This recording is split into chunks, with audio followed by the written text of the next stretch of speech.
नमस्कार, कौन बनेगा राष्ट्रपति के साथ हाजिर हूं मैं रुमाना खान। एनडीए के राष्ट्रपति पद के उम्मीदवार रामनाथ कोविंद का जवाब विपक्ष ने ढूंढ लिया है। जी हां, रामनाथ कोविंद के मुकाबले के लिए विपक्ष ने मीरा कुमार को मैदान में उतार दिया है। आज दिल्ली में विपक्षी नेताओं की बैठक हुई और राष्ट्रपति चुनाव में सर्वसम्मति का रास्ता बंद हो गया। नीतीश को लेकर किसी ने कुछ नहीं बोला, लेकिन मीरा कुमार को मैदान में उतारने के पीछे विपक्ष की इस चाल को नीतीश को भी जवाब के तौर पर देखा जा रहा है। All of us have decided to jointly team Shrimati Meera Kumar. Meera Kumar UPA 2 में लोकसभा की अध्यक्ष रही। लोकसभा की कार्रवाई के दौरान इनका ये अंदाज काफी चर्चित होता रहा। मीरा कुमार को उतारने के पीछे विपक्ष की कोशिश राष्ट्रपति चुनाव को दलित बनाम दलित की लड़ाई बनाने की है। मीरा कुमार यूपीए 1 में सामाजिक न्याय मंत्री रह चुकी हैं। 72 साल की मीरा कुमार बिहार की रहने वाली हैं। सासाराम से 2 बार 2004 से 2014 तक सांसद रही। 3 बार दिल्ली के करोलबाग से सांसद रह चुकी हैं। विदेश सेवा की अधिकारी रह चुकी हैं। पूर्व उप प्रधानमंत्री जगजीवन राम की बेटी हैं। बाबू जगजीवन राम कांग्रेस के बड़े दलित नेता थे। 1985 के लोकसभा चुनाव में मीरा कुमार ने बिजनौर सीट से देश के 2 बड़े दलित नेता रामविलास पासवान और मायावती को हरा दिया था। शायद इसी हुनर को देखते हुए सोनिया गांधी ने एनडीए के राष्ट्रपति उम्मीदवार रामनाथ कोविंद के खिलाफ इन्हें मैदान में उतारा है। और अब जरा इस चुनाव का गणित भी समझ लीजिए, उन दलों के बारे में जान लीजिए जो मीरा कुमार के साथ हैं। मीरा कुमार को Congress, RJD, SP, BSP, DMK, national conference का समर्थन हासिल है। टीएमसी, जेडीएस, आरएलडी, एनसीपी और जेएमएम, साथ ही लेफ्ट का समर्थन भी मीरा कुमार के साथ है। मतलब कुल 3,77,000 वोट हैं। 5,49,000 वोट चाहिए। मीरा कुमार के समर्थन में करीब 34.4% वोट हैं।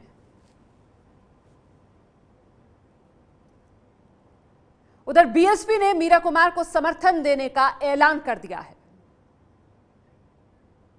बीएसपी ने किया, हमने अभी नॉमिनेशन पेपर साइन किया है। हमारी पार्टी की राष्ट्रीय अध्यक्ष बहन मायावती जी ने शी हैड ऑथराइज्ड मी और उनसे बात की हमने। उन्होंने कहा कि इस नाम के साथ में हम सहमत हैं। नहीं, अब कोई कंफ्यूजन नहीं है। अब तो आज आप लोगों कन्फ्यूजन सब दूर हो गया, यूनानिमस हुआ है। सर एक बात, क्या चाहेंगे नीतीश कुमार अपनी पोजीशन को रिकंसिडर करें? अब ये तो सब लोग चाहेंगे ही। सबसे अपील भी की गई है कि हर कोई जितनी भी अपोजिशन पार्टीज हैं सपोर्ट करें।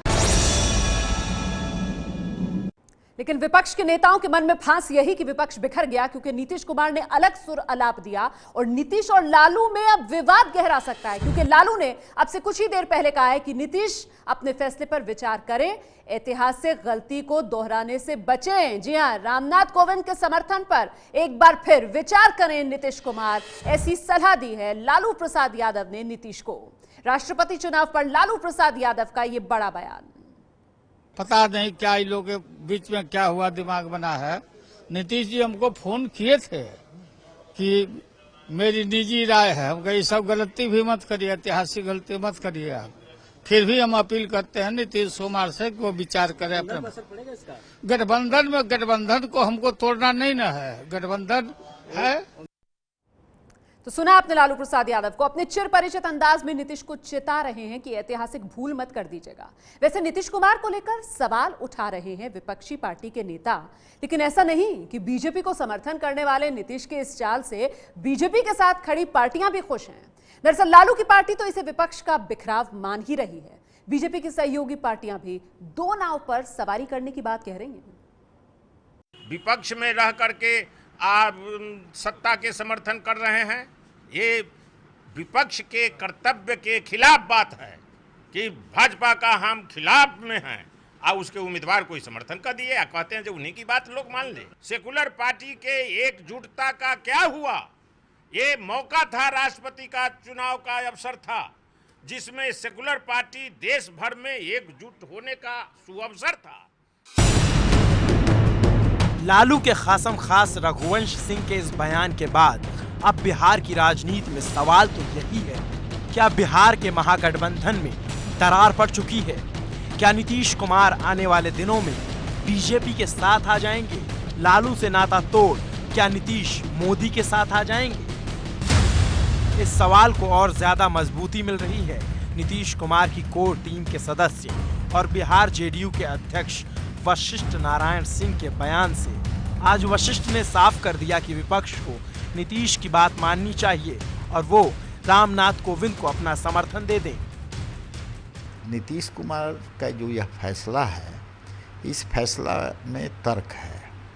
तर्क की बात नहीं कह रहा हूँ, क्या विपक्ष को बात माननी चाहिए? हमको लगता है कि जब स्पष्ट हो गया कि रामनाथ कोविंद जीतेंगे ही, बहुमत भर वोट उनको पहले ही मिल गया था, अब तो वोट बढ़ा ही है। बीजेपी से नीतीश की नजदीकी की खबर जब पकने लगी तो बीजेपी के सहयोगी कुलबुलाने लगे। मोदी सरकार में मंत्री और आरएलएसपी के अध्यक्ष उपेंद्र कुशवाहा तो कह रहे हैं कि नीतीश जिधर जाएंगे उसकी नैया डुबा देंगे। एनडीए में भी आएंगे तो एनडीए को डुबाएंगे। यही हाँ जाएंगे, क्योंकि जनता आखिर समर्थन जनता से चाहिए ना।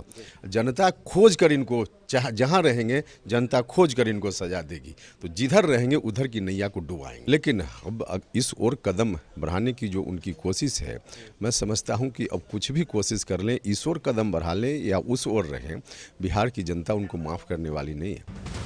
उपेंद्र और नीतीश की पुरानी दुश्मनी है और इस बयान के बाद एक बात तो साफ है कि नीतीश अगर बीजेपी के साथ गए तो उपेंद्र कुशवाहा बीजेपी के साथ नहीं रहेंगे।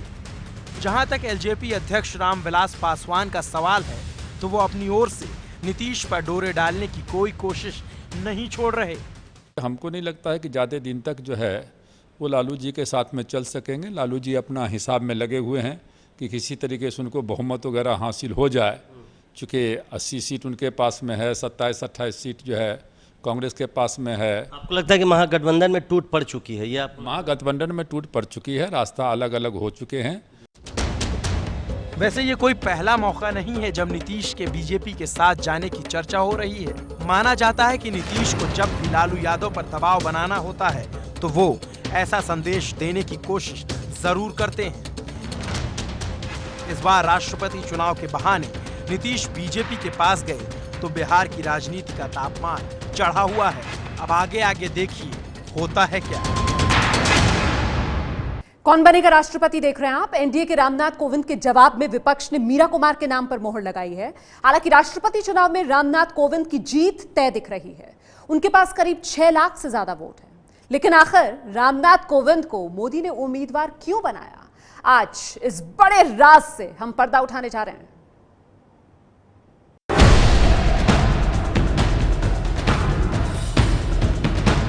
रामनाथ कोविंद, वो नाम, वो चेहरा जो अप्रत्याशित था, अचानक से आया और मीडिया में छा गया। रामनाथ कोविंद, जिन्हें 19 जून से पहले कम ही लोग जानते थे, उन्हें जीके के एक सवाल के तौर पर याद किया गया। सवाल था, बिहार का राज्यपाल कौन है? बस इतनी सी मौजूदा राजनीतिक पहचान के बावजूद रामनाथ कोविंद देश के अगले राष्ट्रपति बनने जा रहे हैं। लेकिन सवाल है कि रामनाथ कोविंद एनडीए के राष्ट्रपति उम्मीदवार कैसे बने? प्रधानमंत्री नरेंद्र मोदी ने रामनाथ कोविंद को ही क्यों चुना? बीजेपी अध्यक्ष अमित शाह और संघ की पहली पसंद रामनाथ कोविंद ही क्यों बने? तो तमाम राजनीतिक पंडित जो पहला जवाब दे रहे हैं वो ये कि रामनाथ कोविंद को दलित होने का फायदा मिला और बीजेपी ने दलित कार्ड चलते हुए उन्हें अपना राष्ट्रपति उम्मीदवार बनाया। काफी हद तक ये बात सही भी है, लेकिन इसके पीछे एक और बड़ा राज है जिस पर कम ही लोगों की नजर पड़ी। वो है रामनाथ कोविंद का गुजरात कनेक्शन।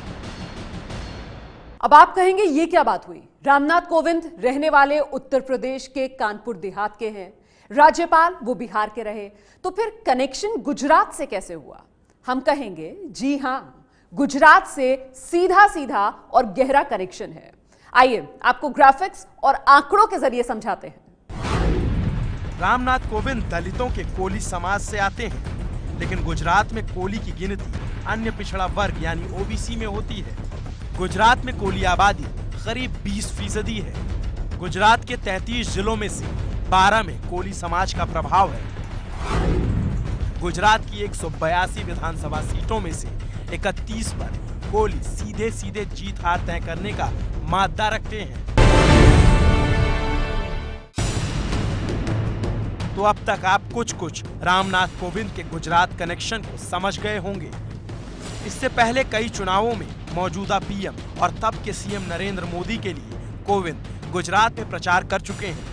कोविंद की खासियत रही है कि बिना किसी शोरगुल और तामझाम के वो अपना काम करते रहे हैं। इसी साल के अंत में गुजरात में विधानसभा चुनाव होने हैं। बीजेपी ने इस बार 150 सीटें जीतने का लक्ष्य रखा है और यह तभी संभव है जब कोली जैसा एक बड़ा वोट बैंक बीजेपी के साथ खड़ा दिखे। गुजरात में पाटीदार बीजेपी के पारंपरिक वोट माने जाते थे, लेकिन आरक्षण आंदोलन के बाद पटेल बीजेपी से नाराज चल रहे हैं।